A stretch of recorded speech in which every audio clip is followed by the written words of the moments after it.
everyone.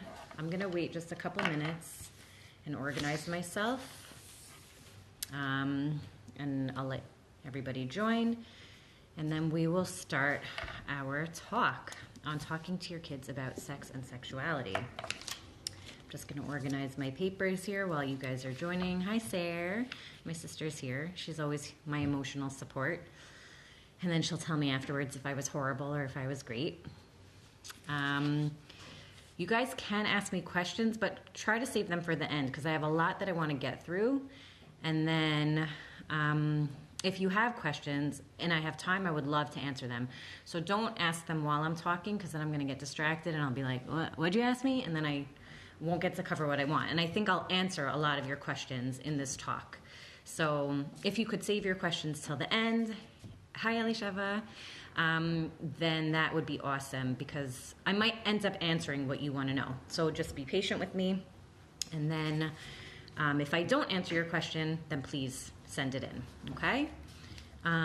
So just checking my time here. I think I waited long enough. I am going to save this. I'm not going to turn off comments because I feel like I'm going to forget to turn them back on, but also I want to see, what you guys are saying, if there's a thumbs up or whatever. I definitely want you to interact and let me know if you like what I say, if it speaks to you. But again, just save the questions for the end. Okay, so we are going to start tonight. We are talking to your kids about sex and sexuality. I have a lot of notes in front of me, so just bear with me as I'm shuffling my papers around. But why do I think this talk is important? Okay, can you see me better now, guys? I don't know if comments are in the way, whatever. You don't need to see me. You need to hear what I'm saying. Don't worry. I know whatever. Anyway, why are we having this talk? So I want you guys, I've noticed in my work as a therapist, but also in the stuff that I'm doing here, that a lot of parents don't know how to talk to their kids about specific subjects. So definitely sex and sexuality is one of them, but I've had parents ask about abuse or divorce or death. So I wanted to create a conversation where you guys could learn how to talk to your children about anything. You always want to be the primary source of information for all things in your child's life. You want them to come to you first to find out what this means, what are the answers. And that means that you have to give correct and honest information, because if you don't give that, and then they find out from someone else something else that is more accurate and true, they're not going to trust you. And that's going to impact, hi Malky, that's going to impact your relationship with them. So you want to create a relationship and an environment with your kids where it's safe to discuss everything. No judgment, no anger. I'm here. If there's something that's confusing to you, please come. Hi, Tanya. Okay, I'm going to stop saying hi to people, but when you come on and I see you, I'm very excited that you're here. Anyway, so how do we start this conversation? So you want to talk to your kids about sex and sexuality. I told you it starts at 2 years old, and it does. So you have a 2-year-old, you start naming their body parts for them, and you don't say this is your cookie and this is your, shmagegi. No, you have a girl, this is your vagina, and a boy, this is your penis, and this is your tushy, and this, you tell them what's what when they're little. If you then want to create a nickname afterwards because you don't want your 2-year-old walking around saying penis, penis, vagina, vagina, you could do that. So we also have 2 different names in the house. My kids know it's called a vagina. They know the appropriate term. And then my babysitter she was from India, and she just said that it's called a nani, so we call it nani. But they know that it's called a vagina. So that's important. So if you want to teach them, you must teach them the appropriate terminology, and then you could say, but let's call it this, when we're out or whatever. But again, anatomically correct names and function. They need to know it.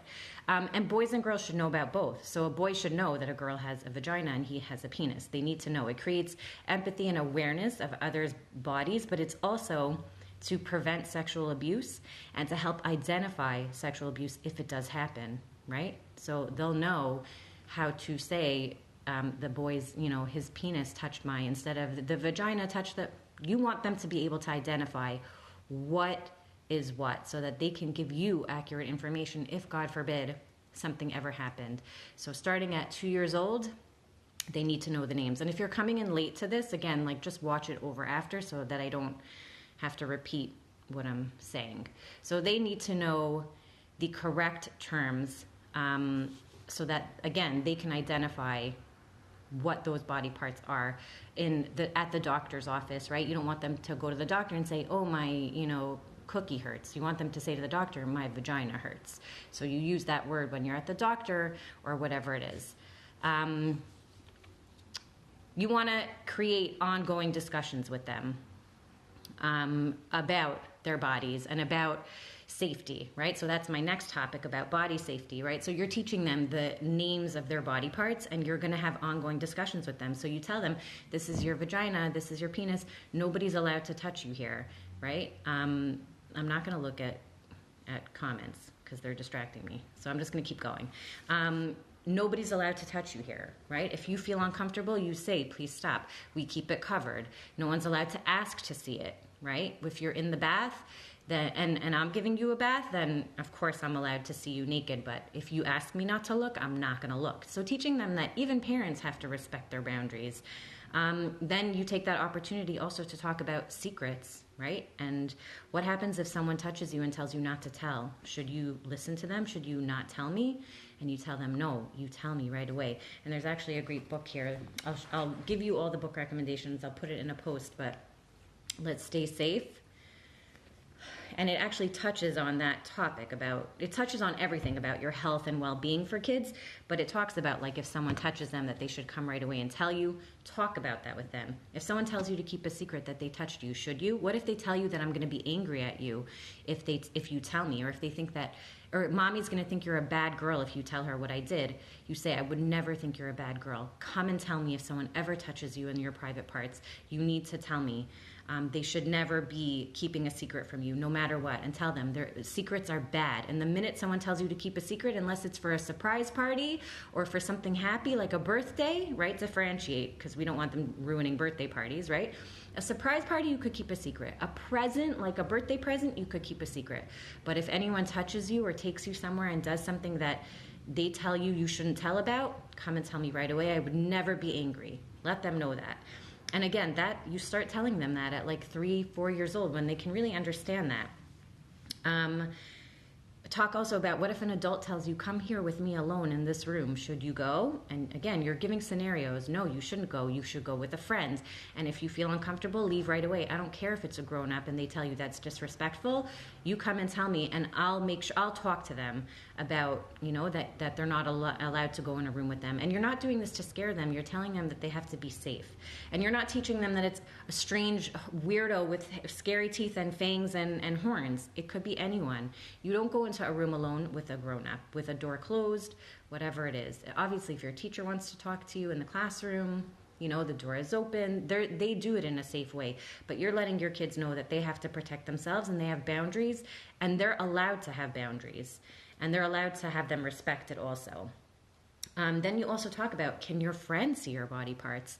Let's say you guys are playing doctor and your friend says, oh, I want to check your tushy, or I want to check your boobs. Are they allowed to look at your body parts? So you should tell them, like, that's not really so appropriate. We don't play like that. If you want to do that with your Barbies, okay. But nobody should be looking at the parts of your body that are covered with a bathing suit. Also, when you're giving them a bath. So I would say from like 2.5 years old and up, teach them to like wash their private parts. And if they say, can you do it? Obviously you do it for them, but I would start like having them do it on their own. And also when grandparents are bathing them, say like, let them wash their private parts. You don't have to do it for them. So starting by 2.5, definitely. And also when you're potty training them, teach them to wipe themselves so that other people don't need to wipe them. And you're not letting your 2-year-old wipe themselves and then being like okay with it, because you know what you're going to find when you do the laundry. But you're going to say, okay, now I'm just going to make sure that you got yourself clean. Do you mind if I just wipe you to check? Or Ima's gonna wipe you to check. Daddy's gonna wipe you to check. And then they say, okay, and then you do it. But you don't just say, turn over, I'm gonna wipe you now. Like, we're teaching them to give consent. And we're teaching them to put boundaries up for themselves, that like, you can't just flip me over and wipe me. I'm big enough to know my body and what I want people to do with it, right? So you're giving them that. And you're going to tell them why, because you're going to say it's your body. And if you don't want mommy to wipe you, then that's okay. or whatever it is. If you want to try to do it yourself, then that's okay. But again, you want to teach them. Anyway, it's a good skill for their independence. They should be knowing how to wipe themselves. You don't want to have them 5 years old not knowing how to wipe, or when they're in school and their teachers are not wiping them, that they're not doing a good job. So you want to teach them anyway. And I just want to make another point that I was talking about on some of my Ask Me's about Hasidim in the mikvah. So it's a real, it's a big minhag in Hasidish communities for men to go to the mikvah every day. Erev Shabbos, they go often. And a lot of the time they bring their young boys with them. And this is a real problem because the highest incidents of sexual abuse in the Hasidish community are reported to happen in the mikvah. So young boys should not be going to the mikvah. There's no reason for them to go. First of all, going to the mikvah anyway as a man is a minhag. So you're putting your son into a makom sakana, a place of danger. And Rabbi Yaakov Horowitz, who is an advocate for victims of sexual abuse and an educator for preventing sexual abuse and works in the Hasidic communities, has said, young boys should not be going to the mikvah. You cannot prevent someone from bumping into him and traumatizing him. You cannot prevent what goes on in that mikvah. Unless they are going in completely alone, you don't know what's going to happen there. You can't prevent the inadvertent trauma that could happen. And even if their fathers are with them, again, boys have reported their father was right next to them and someone was doing something to them. So they should not be going. Young boys, 4 years old, 10 years old, 13 years old, 16 years old, they should not be going. When they're old enough to fight someone off, that if someone bumps into them, they can turn around and beat the crap out of them. Pardon my not so nice language. I say worse words than that. Then you could say, okay, they could go. But until they can defend themselves and come home and tell you, oh my God, some pervert at the mikvah touched me, and know that it's not their fault, they should not be going. And I know that the schools are adamant they should go because they're the age, and before davening they have to go to the mikvah. But you can let your school know, I am concerned for my son's safety, and if this is a requirement, then we can't keep our son in the school. It's just not a safe place to go. And I would wonder anyway about a school that's requiring a boy who has no halachic obligation to go to the mikvah when it is a place of danger for him, and there is a high risk of him being sexually abused there. So young boys should not be going to the mikvah, period. Okay? So now we're going to talk about when you start talking to them about sexuality, about where babies come from and how they're born. So it starts when they ask. So it could be 2 or 3 years old. So just the other day, my 3-year-old asked me, how does the baby come out? So you have to be very honest and truthful. But again, it's at each level. You give them little tiny bits of information, like little micro lessons, and those build up into the big talk that you're going to eventually have at probably 9 years old, 10 years old. So here's my script I'm going to give you. So you guys get out your pens and papers and you can start writing this down, like what you would say. So like 2 years old, 3 years old. So my daughter just asked me, she's 3, how does a baby come out? So I said the baby's in the mommy's tummy, and then the mommy's tummy squeezes and the baby comes out, and the doctor's there and he takes the baby out. When they're a little older, like 5 or 6, they might say, oh, where does the doctor pull the baby out of? So you say from the mommy's vagina. They're going to be like, what? But that's it. They're going to be like, oh, okay, fine. Or they might say, how does it get out? So I kind of described it like the same way. I say, you know how when you poop, it's like a little hole, but a lot comes out because it stretches? Same thing in the front. So they get pretty noshed out and they don't want to hear anymore after that. So don't stress that you're going to have to be all awkward. Oh, from the mom's vagina, done, cool. And you can even say, although sometimes there is something where you have to go for a special surgery and the doctor puts a cut in the tummy and pulls the baby out that way. You can let them know about C-section also, because I'm sure some of you have had a child that way. So it's not always from a vaginal birth. So you say from the mommy's vagina, done. Then when they get a little older, they might be like, well, how does the baby get in there? So my husband's watching. I get nervous when he watches me talk, but whatever. He gave me a smiley face. So then they might say, how does the baby get in there? So again, by 5 or 6, you can say, okay, well, there's an egg in the mommy that if you're talking to your daughter, you also have eggs in your tummy right now. And then there's a sperm from the daddy, and they get together, and then a baby grows in the mommy's tummy. They're probably not going to ask you how the egg and sperm got together. How did the sperm get to the mommy's egg? They probably won't ask you that. So that's good enough for then. Leave it at that. If they do say, wait, but how did the sperm get to the egg, then you're going to have to answer that question.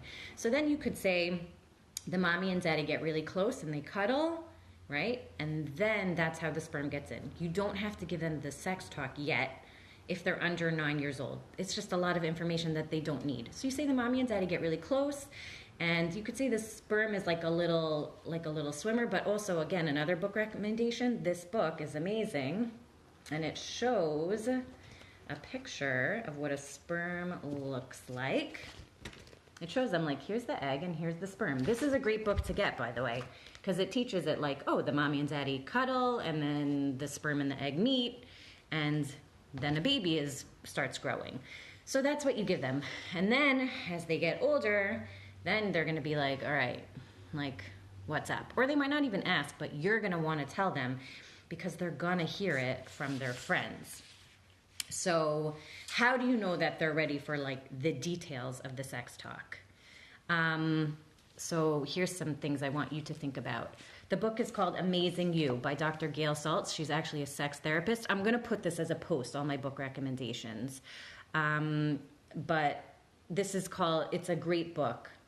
I'm not talking to a very specific type of crowd. I'm talking to everyone. No matter how religious you are or not religious, this information needs to be given to every kid. Sheltering your child from this information, like I said in the beginning, is dangerous. They need to know about this stuff, because if you don't give it to them, they're going to get it from somewhere else, and it's going to be the wrong information or traumatic information, and it will impact how they view sexuality, how they view relationships, how they view themselves. So this information is like very basic and not specific to any group. You can talk about this whether you are Hasidish, whether you are modern Orthodox, whether you're not religious at all. So that's to address that comment, even though I said I'm not looking at comments. I lied. So signs that your child is ready for the sexual health talks, like the more detailed talks. I'm still looking at questions here. Even if they don't ask, you're going to initiate conversation with them at certain ages because they need to know. They're not going to know to ask, but you're going to facilitate open discussion. And if their teachers tell them don't say vagina, it's a bad word, you call the teacher and you say, we do say that word. And in your school, maybe you don't. And again, you're going to encourage your child not to walk around saying vagina. I don't know why they would be saying vagina in school anyway.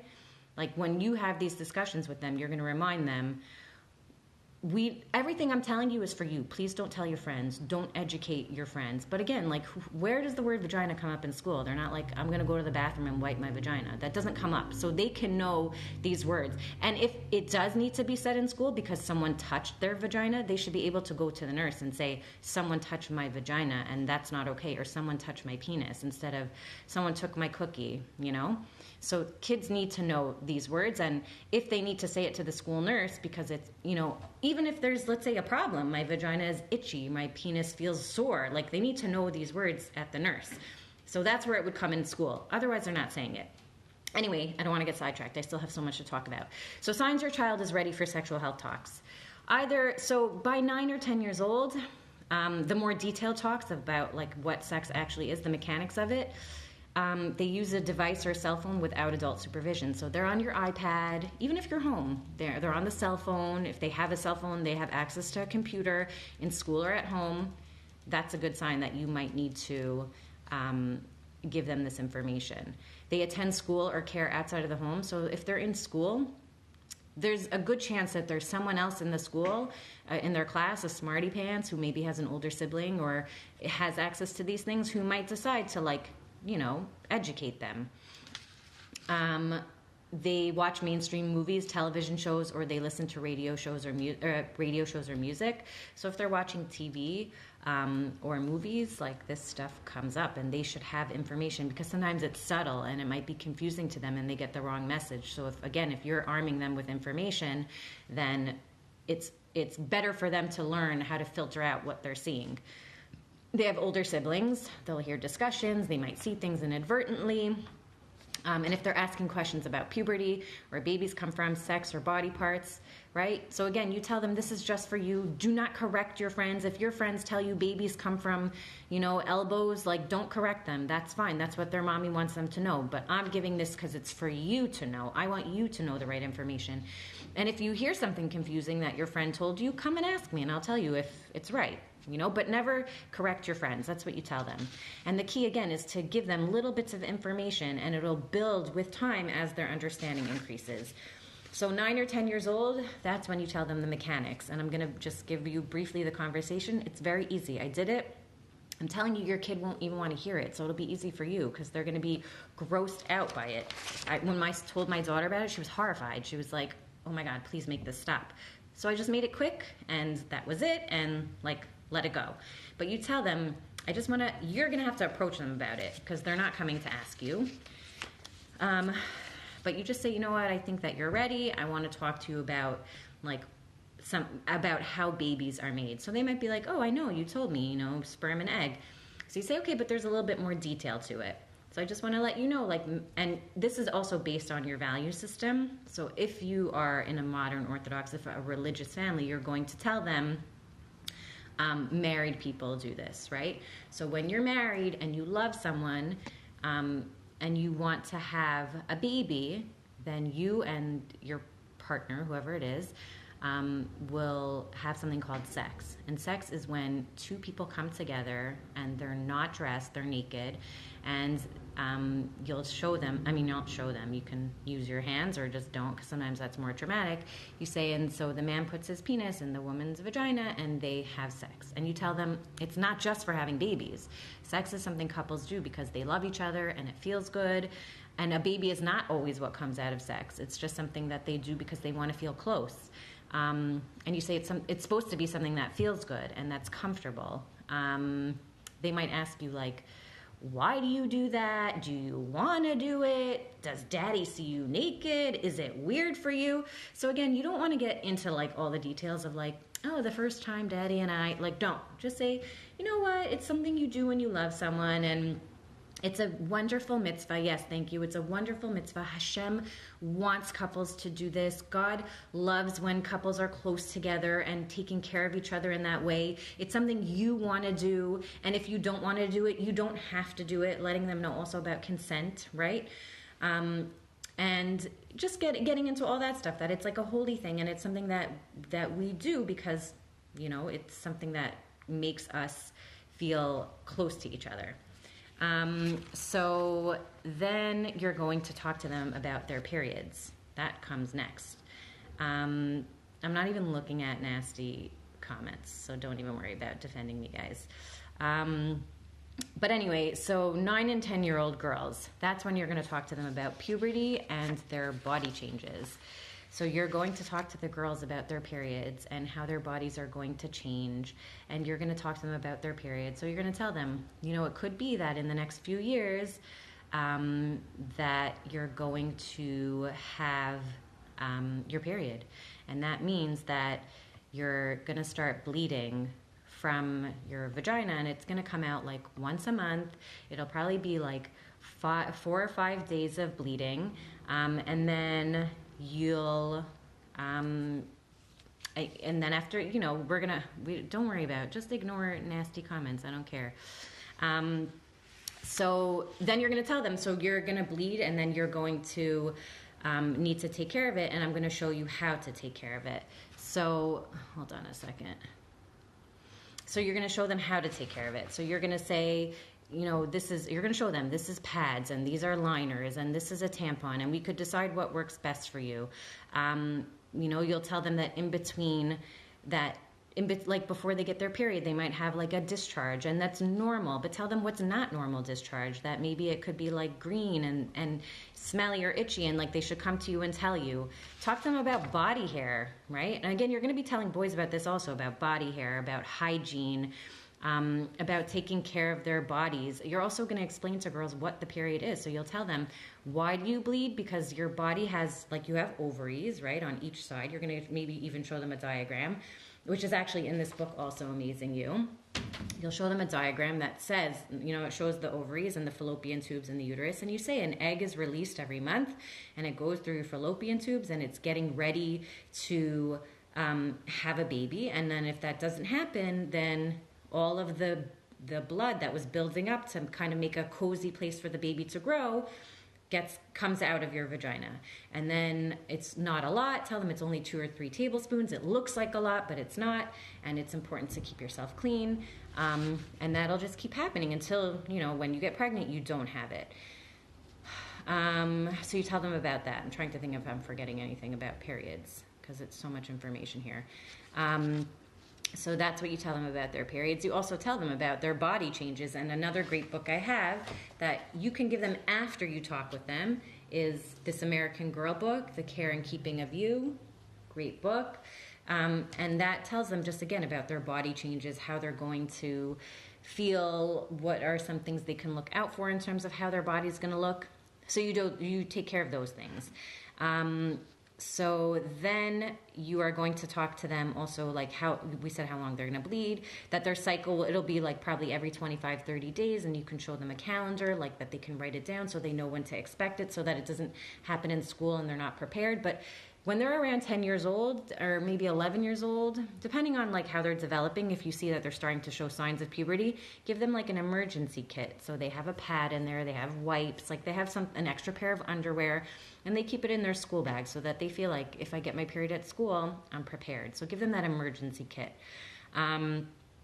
You tell them that their period will end when they're older, but they'll have it like, during their younger years, that probably in their 40s or 50s, it'll stop.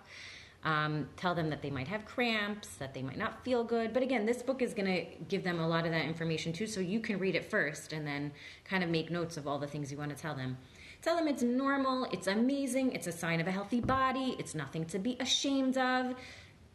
Just make it normal for them and not scary, and that they should come and tell you when it happens. And also let them know if they're ever in a situation where they have their period and they don't have a pad or whatever, tell them you can go into the bathroom and like fold up toilet paper and put it in there for then, and then go to the nurse and ask her for something. You don't have to be embarrassed. It's the nurse's job.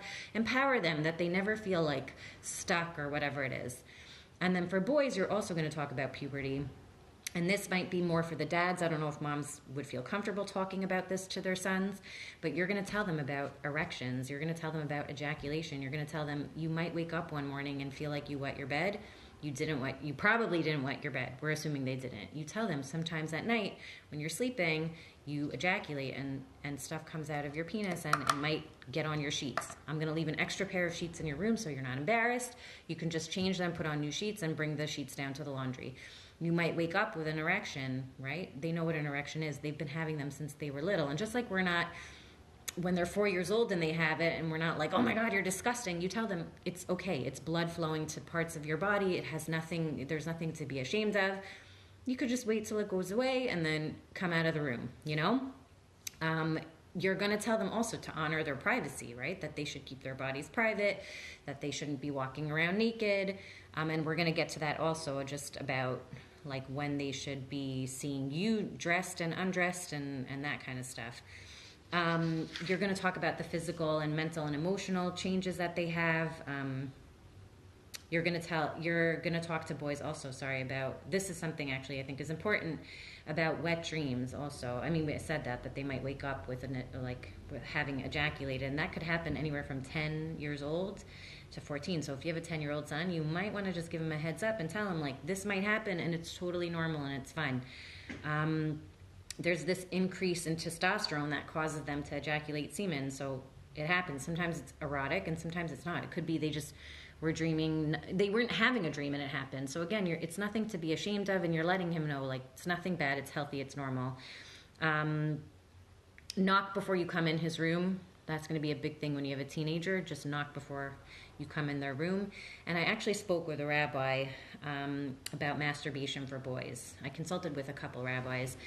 And because in the Jewish religion, there's this whole idea that masturbation is really not okay. Like, it's not something that we want boys and men doing. It's wasting, right? So how do we kind of we know that teenage boys do this, and it's just not like realistic to be like never masturbate in your whole life. Like they have this urge. It's almost impossible for them sometimes to not do it, and you don't want to shame them, and you don't want to make them feel bad. And their girls masturbate also, so there's like kind of this like trickiness of like, I know that it's like they're not supposed to do it, but I also understand that there's this physical need for them that they literally cannot help themselves sometimes, and they're young, and their hormones are raging, and their growing bodies. How do I tell them not to do this? So the rabbi that I actually spoke to said that for the parent, and you're not going to tell your son this, but for you, you'll have the talk with your son about masturbation. That, I know your rabbi or your teacher probably told you that it's like, not something we do, and it's, I don't know what terminology the rabbis are using in school. They might be scaring them like you're going to burn in hell. I hope they're not. But if they are, you're going to mitigate that, and you're going to say like, I know that this is probably something that you're going to feel the urge to do, and I just want to tell you that it should always be in private, and that you should try to control yourself, because the reason we don't do it is not because like God thinks we're bad and terrible, but because we don't want to do something that's against the Torah. We don't want to do things that are not good for us. So no one's angry at you, and it's not a horrible sin, but it's just not something we do. But again, if you need to do it, like, do it in private, and that you leave it at that. You're not like, woohoo, way to go, lock the door, like, yeah, I'm cheering for you, but you're also not saying like, don't ever do it, it's a horrible sin. You understand that this is a basic need of his, and especially if it's a dad talking to a son, like you were once him. So remember how it felt when you were 14 years old and you had Rebbe in your ear telling you like it's a massive avera and it's horrible and you're terrible if you do it and you're burning in hell, but you could not control yourself. So what would you want said to you?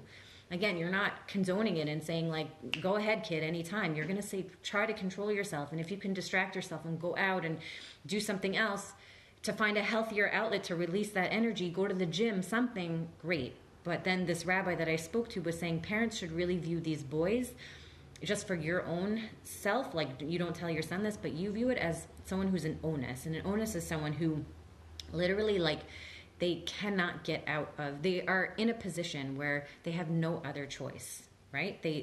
And an onus is not held accountable for their sins. So if you have a son who is doing this, again, not compulsively, because if he is, then that's not just a religious issue, that's a psychological problem that you need to deal with. But if you know that the door is locked and you're like, oh man, I feel so weird, you just leave it alone and you say he's an onus. I'm sure he is trying to control himself, and it's hard for him. He's a 14-year-old boy, and like, what other outlet does he have? You just let it go. You're not going to believe that God is going to strike your child down. You just let it be.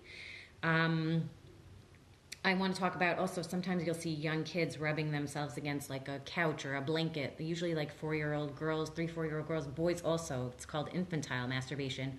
Normal. Kids do this from the time they're young. Like masturbation in general, it's normal. Adults do it also. So we get so uncomfortable with it, but it's a normal thing. So if you see your child doing this, and again, think about how we deal with it with a child. If your child's doing it, you just say, okay, I know that feels good for you, but you have to go do it in private in your room if you need to do that. No shame. Ew, that's disgusting. Stop it. Don't shame them. So the same thing with your son. You wouldn't be like, ew, that's disgusting. What's wrong with you? You understand that this is a natural need that they have, but you just say, do it in private. Like, I don't want to see, I don't want to know, whatever it is. So if your child is, rubbing herself on a pillow or, like humping a blanket, you just say, could you go to your room and do that privately? And when you're done, come out. Generally, that infantile masturbation anyway stops around 5 or 6 years old. I would also just make sure that there's not like a medical issue, because sometimes our kids are doing it because it's sore or itchy or there's an infection. So make sure that there's nothing medically wrong before you're like, go to your room and take care of that. Like, make sure there's nothing, wrong. There's also a book, I don't have it because I only have girls and I didn't buy it, but there's a boy's body book by Kelly Dunham. And again, I'll post the link and I'll post the name of the book. And it's about puberty and relationship and school pressure and all these topics that come up with boys. So you can get that book also, the boy's body book. So seeing you naked, right? So we talked about signs that they're ready, what to say, basic biology, right? You told them about their bodies and how they work, and erections and masturbation and periods. You told them about their bodies. We said we're talking about puberty. We talked about body safety. Okay, now we're going to talk about seeing you naked or their siblings naked. So you're going to look for cues from your kids, like when it's not okay for them to see you either half clothed, unclothed, in the shower. It's usually about 5 or 6 years old. They start feeling like weird. They'll start being like, Mommy, why are you dressed? Where's your underwear? Like they might say, or what are you wearing? So that's when they start like noticing. And that's when you should start thinking, okay, maybe I should cover up a little. They keep saying things to me. So some other cues to look for are frequent questions about your private parts when you're naked. So like, what is that, right? And they're laughing, or they might be like, oh, your butt looks weird. Chances are you should probably cover up then. They might try to touch your private parts. They might, like older kids might like look away, that they're like, okay, they're like embarrassed, or they're staring, they're like, what, right? So that's probably, a time to cover up. They might be requesting privacy for themselves. Like, could you go out? I'm in the bathroom. I want privacy. And you want to give them that. You want to teach them to respect your boundaries, and you want to encourage them to have their own boundaries. You also want to remember, you don't want to normalize them seeing an adult naked. So you want to be aware that, like, you know what?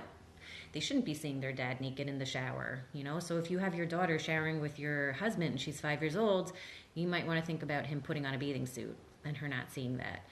So that would be like around 3 years old. And also like siblings taking baths together. So if you have a 5-year-old daughter and a 3-year-old son, so that's like still kind of like it might be okay. But if she starts commenting a lot on his body, I would say, you know what, okay, I think it's time for you to have your privacy in the bathroom. Again, not a bad thing, like, oh, you're talking about Tzvi, that's horrible. Just, oh, you know what, I think it's time for you to have your own private bath, your own private shower. So that's the cues to look for seeing you naked or seeing their siblings naked. And that's, again, we want to encourage them to have boundaries of privacy. So even if they're not saying, I want privacy, you could say, do you want privacy? Have them start thinking about it. Do you want me to go out while you get changed? And respecting that. So now I want to talk about the dangers of the internet. Because with the internet, again, I'm going to get into it next, is pornography. And that's, again, a sexual thing that I want you guys to talk about and be aware of. So the dangers of the internet. Do they have a phone? Are there filters? Do they have an iPad? Do you guys have filters in your home? I have Disney Circle. I love it. You can buy it on Amazon. You can set up different accounts for different kids that they have access to certain things. The older ones can have more access. The younger ones have less access. You can have constant so it's not like a filter for everyone that everyone's blocked. You can customize it to each child. So Disney Circle is great. Talk to them about privacy and privacy settings, that if they have, let's say they have social media, which I'm going to get into, and I am totally opposed to. I do not like children on any social media, and I get very passionate and angry even about it. They shouldn't be on social media. But if they are, you teach them about privacy, keeping their account private, oversharing on social media. They don't have to post every picture of every get-together that they were ever at, and that means that you have to be a role model, that you're not posting your entire life on social media. And you teach them that the internet is not their friend. They shouldn't post every feeling they ever had. They got in a fight, they have to write, no, Estee's not my friend anymore. No, come and talk to me about it if you get in a fight with your friend. Don't post it on social media. And that gets into pornography, because if your kids have access to a phone or a computer or an iPad, they could, by accident, even with a filter, they could end up, not with a filter really, but if they're at a friend's house or if they're out where they don't have filters, they could end up finding something pornographic. Sometimes the filter doesn't pick up a certain, YouTube video that they might have access to, and sometimes these videos say like Mickey Mouse, whatever, and it's not Mickey Mouse. It's something that's like, holy mother, they don't want to ever hear about Mickey Mouse again. So you have to be careful that they might be exposed to pornography, and you're going to speak to them as they get older, and I would say probably around 13, 14, about pornography.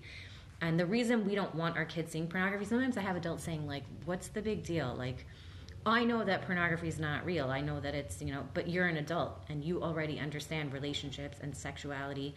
For a child who's so young, who has no concept of what sexuality means and what it means to have sex with a person, what that's supposed to do, for them to see those images and for them to see those, even if it's not a movie, just like pictures of that kind of stuff, is traumatic for them and sends very bad messages. But also there's the addiction risk, because we know that the research on viewing pornography, it is one of the most highly addictive vices out there, because it hits that pleasure center of your brain so quickly, and the attraction center, and you just want to see more and more of it.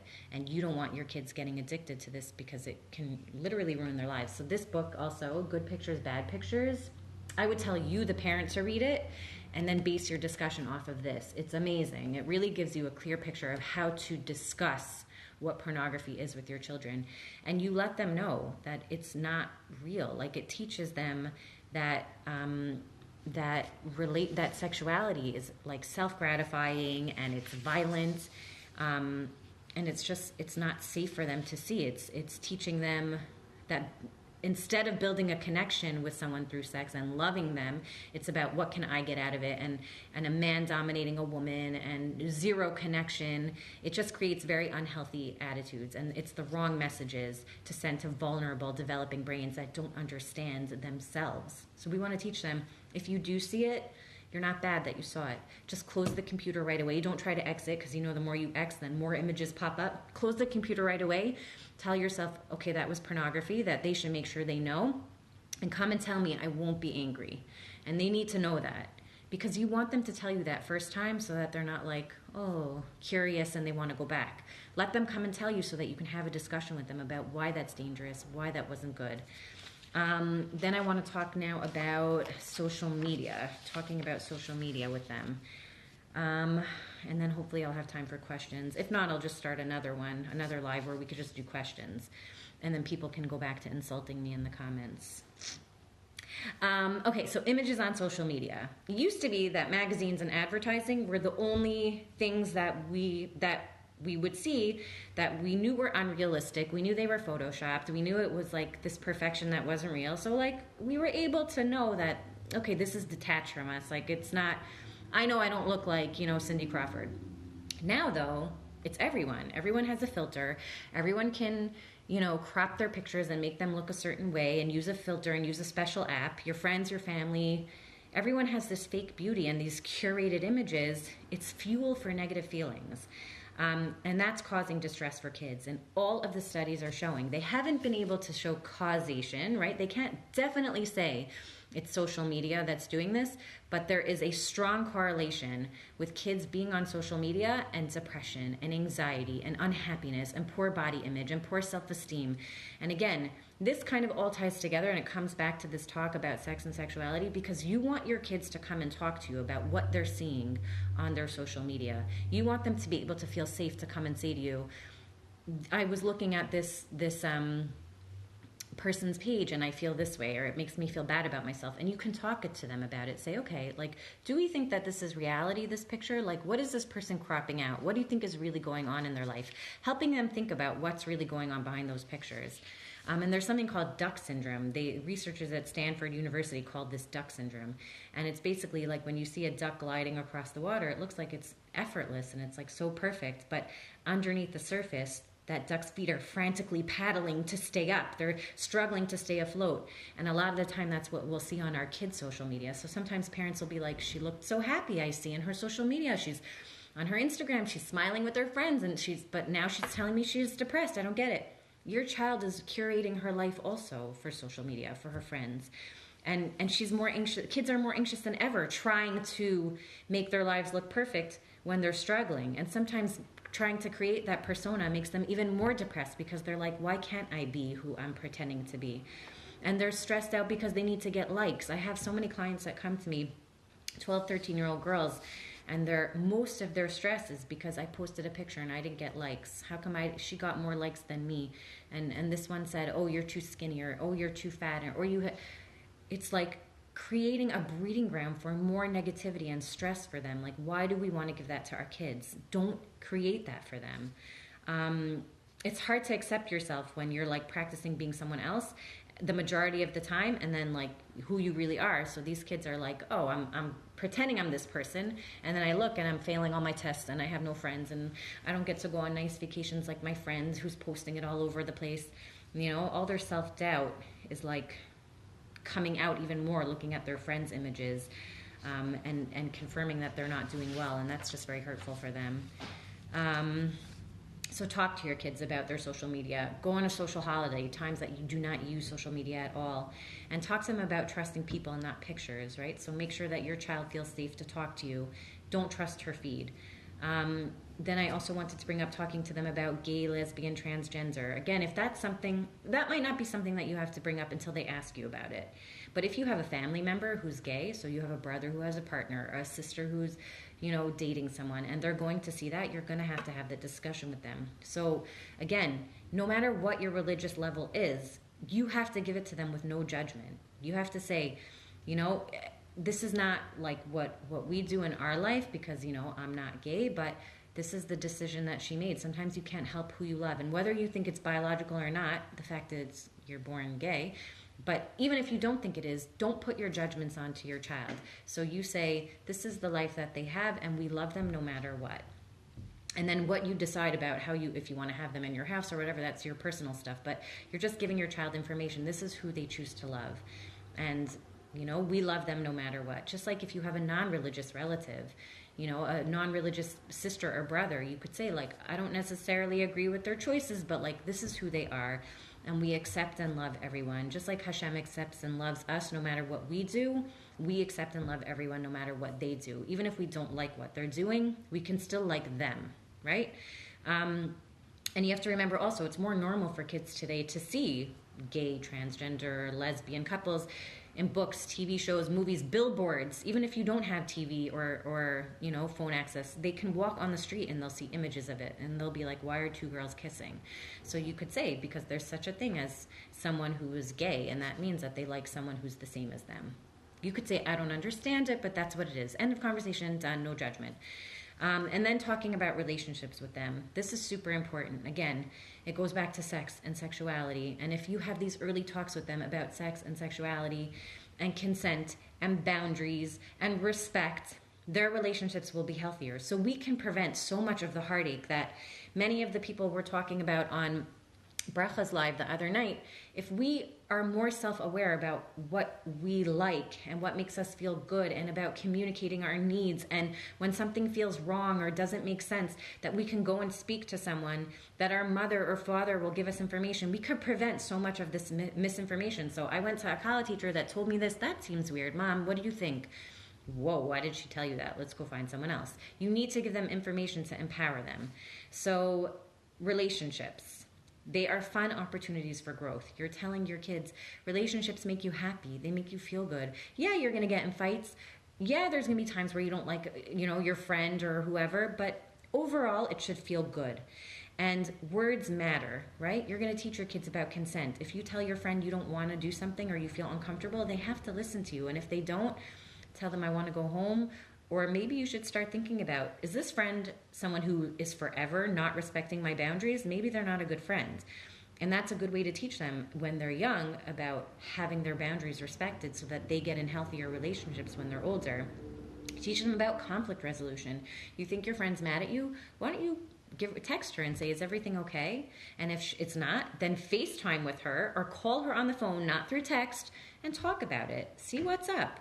Work it out. You guys can talk about hard things and still be friends. Just like Daddy and I talk about hard things and we still care about each other, you can do the same. Just like we talk about hard things, you and me, kid, and I still love you, you could do the same thing with your friends. Empower them to talk about things that are uncomfortable and see that it's okay.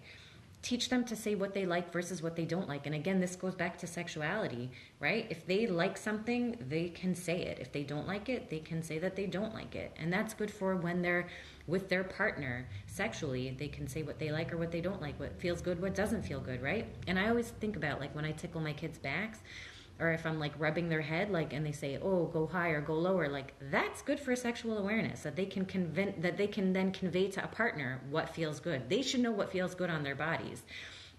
So giving them awareness of their bodies and expressing what they like or what they don't like, or don't tickle me, I don't like that anymore, or oh, that you're scratching too hard. Listen to them and let them express that to you. That's healthy for them in all ways, not just in their own relationship with themselves, but learning how to talk about what they like or don't like. I did want to address cultural expectations about hugging kids. Someone messaged me that she's in, this, it's in a lot of communities, Sephardi, Bukhari, and whatever it is, that they're expected to like hug their grandparents or aunts and uncles, and like the kids don't want to, especially if it's like a smelly uncle or whatever. And I always say, I don't care what cultural expectations are. You are sending a mixed message to your child to tell them no one's allowed to touch you, but you have to hug smelly Uncle Joe. What? I don't want to. So he's allowed to violate me, but other people aren't? That doesn't make sense. So you cannot make them, no forced affection. You have to teach them to set up healthy boundaries. When they say, don't tickle me, don't tickle them. If they say, I don't want to hug Uncle Joe, you say, sorry, Uncle Joe, they just don't want to hug. High five instead. They are not forced to hug anyone they don't want to hug, and you have to respect that. And if your family gets mad at you, you can say, you know, with all this stuff about sexual abuse these days, like, I'm just trying to teach them healthy boundaries. I don't want them to feel forced to hug someone that they don't want to hug. And again, if they don't understand, like, you can't put someone else's feelings. You're teaching your child to put someone else's comfort and happiness over their own, which is a lot of times what happens in sexual abuse, that the child doesn't want to disappoint the adult, or, you know, because it's their grandparent or their uncle. It's always someone that knows the child, right? It's a trusted person. It's not a stranger that's sexually abusing them. So they don't want to make their uncle upset, or they don't want to make their aunts feel angry at them. So they do what they want. So you want to teach them, it's okay if they're disappointed that you didn't give them a hug. If you didn't feel comfortable, you don't have to, right? So that's what you want to convey to them, and you want to let them know. I'm going to put the commenting back on, so if you want to ask questions, you can. Commenting is back on. If you have anything nasty to say, I feel so sad for you, but whatever. You know, hey. We have about like 5 or so minutes. If there's like a ton of questions that I feel like, oh my gosh, I didn't cover that, then I definitely will. I did actually want to make one more point about modesty rules, tznius. There's so much like over-sexualizing of our girls.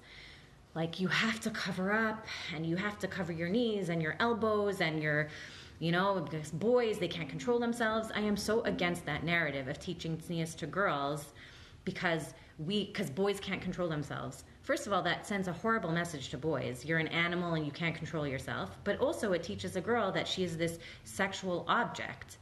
So why sex talk before period talk? No, you could do period talk first, but it's usually like 8 or 9 years old, so it's about the same time. You could do period talk first, no order. It just depends who comes up first. Oh, so many questions and I can't follow them all. But again, that tznius stuff, we don't want to teach our girls that, and boys also need to be tznius, just by the way. But if a girl doesn't get her period every 30 days, doesn't mean she's pregnant. Yes, tell your girls, like, their period might be not regular at first. It could be like every 40 days even, but you're going to teach them to like look at a calendar and write down when they expect to get it. And that kind of stuff. How sons seeing their mother breastfeeding a sibling, I think that's fine, honestly, till any age, because breastfeeding, like, it's normal and healthy and fine. And chances are your son, if he's older, is going to look away anyway. He's going to feel weird. And that's fine. You don't have to be like, sit here next to me while I nurse. Respect it, you know? What age to stop giving chills under their shirt? No age. They're your child. Until they tell you it feels weird, you can do whatever. What's so bad about a nickname for private parts? I don't like nicknames. They need to know anatomically correct words so that they can express to healthcare providers or to the right people what the right names are. They need to know. But again, going back to tznius, sorry. So I want to teach our kids, boys and girls need to have the laws of modesty and the laws of tznius, but let's not just put it on the girls. You have to do it because boys can't control themselves. No, we cover up in a certain way because we respect our bodies and because we want to look refined and we want to carry ourselves in a certain way, and that's why we cover up. And if you have certain standards of tznius that you hold to, then you say, this is what we do in our family, and it's not because it's bad any other way. And I actually heard Rabbi Aryeh Leibowitz talking about how he had noticed, he was working in a camp, and there was like these 3-year-old girls that were wearing knee socks and sleeves to their wrists and long skirts, and they were like cartwheeling and you could see their underwear. And he was like, a child who is not aware of their body like that you'll see a 3-year-old run to the stairs naked when everyone's in the house, like, they don't have to abide by the laws of tznius because there's not that awareness, and people don't look at them yet as like a young woman, you know? So it's more when there's that body awareness that we teach them. So yes, you're aware, and just like you ask for privacy in the bathroom and you ask for privacy, you know, when you're getting dressed, like, we want to also just cover up our bodies in a nice, respectful way. It has nothing to do with turning people on or being sinful for someone else. It's not your fault what other people do. So I want to just touch on that. Say anything to teenage boys who like to walk around without a shirt. I think that's a sensitivity. I personally don't think boys should be walking around shirtless. Why do girls have that rule that they can't and boys can? Again, tznius applies to boys and girls, and really the halachot, the laws are that boys should be wearing shirts. They shouldn't be walking around topless, and you should create that sensitivity that they are being careful about how they present themselves and their bodies. How do you explain why an adult would touch them? Like if they're saying, if anyone touches you, come and tell me, but I assume a child will answer, why would someone touch me? So again, you read that book and you tell them there's people out there that are not nice and they do things that are not nice. Like they have to know. Again, not telling your kids about scary things doesn't make scary things not happen. It just makes that if it does happen, it's scarier for them. It's not correcting them by giving them information. You're actually helping them and empowering them by them knowing what goes on, because maybe they'll hear something on the bus behind them, or they'll hear someone, like at school talking about it, and then they're like, oh my God, what did I hear? And they're afraid to ask you because you never talk about these things with them. So you have to talk about these things. I'm a teacher in Beis Yaakov. My students have questions about how they're developing, and I don't always know what to say. So again, get those books that I recommended, and I wish their parents would talk to them, but you could talk to them too. Boys are super into abs, so walking around without a shirt is showing off. Okay, so great, but again, we have to be sensitive again about our sensitivity, about our tznius. How to tell girls about sperm. Again, I have this book that I'm going to show you I'll put it on my page. I can't think straight anymore. But you tell them what sperm is. Sperm comes from a man. It's like a little swimmy thing, and it goes to the egg, and they go together, and it builds a baby, and it's such a great miracle, and that's it. What age for the talk? I talked about it, so you'll just look over the talk again, and you'll go through all of the things that I spoke about. So I just want to tell you, raising sexually healthy children, it's about preparing them for greater self-awareness, safety, healthy relationships. At home is where they have the opportunity to practice assertive communication, empathy, giving and receiving consent and boundaries. If they can do this with the adults they trust, they can do it with anyone. Do you talk to boys about periods also? Yes, I thought I said that, but I didn't. Thank you for asking that. If you put your account on private for the live, you won't have trolls. I know, but then there's people that don't follow me that won't get to see it. I wish you would have told me that before. Whatever. Talk to boys about periods too. Yes, they should know. It creates empathy and awareness for them. You don't have to talk to girls about boys' erections and like wet dreams, because that is not really something that will affect them. But boys need to know about periods, because when they are married, and they have a girlfriend or whatever, or if they have a girlfriend and she's moody or whatever, something's going on with her body, he'll know. He'll know how to. You guys don't have to defend me on my thing. I don't care. But they'll know what's going on with her, and they won't just be like, oh, she's such a grumpy whatever. They'll be like, oh, okay, I get it. Like her body's changing. You'll talk to them about this the same time you talk to them about their puberty. You'll talk about the girls' puberty, and you'll talk about boys' puberty. So that's it. So if you guys have any other questions, I guess you could message me. But I think my time is almost up. So yes. I'm going to save the live. Should I trust my 5-year-old when she says she's comfortable being alone with a therapist? Yeah, why not? But I think I covered everything. I'm going to put this I'm going to save it. I'm going to try to figure out if I can if I can put it maybe on a YouTube channel or whatever it is. If I didn't cover something or it was confusing, please let me know. I'd love to address it. And I hope to do another live soon. Thank you. Hey, thanks, Eleni. I hope to do another live soon, either on the topic of dating or boundaries. You guys will let me know. A lot of people have asked me about dating stuff. But I hope I covered everything. I hope I answered all your questions. Have that talk with your kids. Starting now, 2 years old, start naming those body parts. 5 years old, babies come from a mommy's tummy, they're squeezed out. 9 years old, hey kid, I'm about to traumatize you a little bit, but in a good way. And then again, talking about all that stuff. Save it to my phone. How do I do that? Okay, thanks guys. And then I'll tell you how to share it on your YouTube. How do I save it to my phone? All right, guys.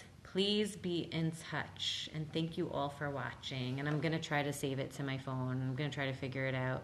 And I love all the haters who joined in. Or his sisters, right? Being sensitive to his sisters. Telling your son about periods so that he'll be nice to his sisters when they're, having their time of the month. Hey, Jen, thanks. There's a little arrow with a line. You'll see it when you end. Okay, fine. Thank you so much. Okay, good night, guys, and I will see you all soon.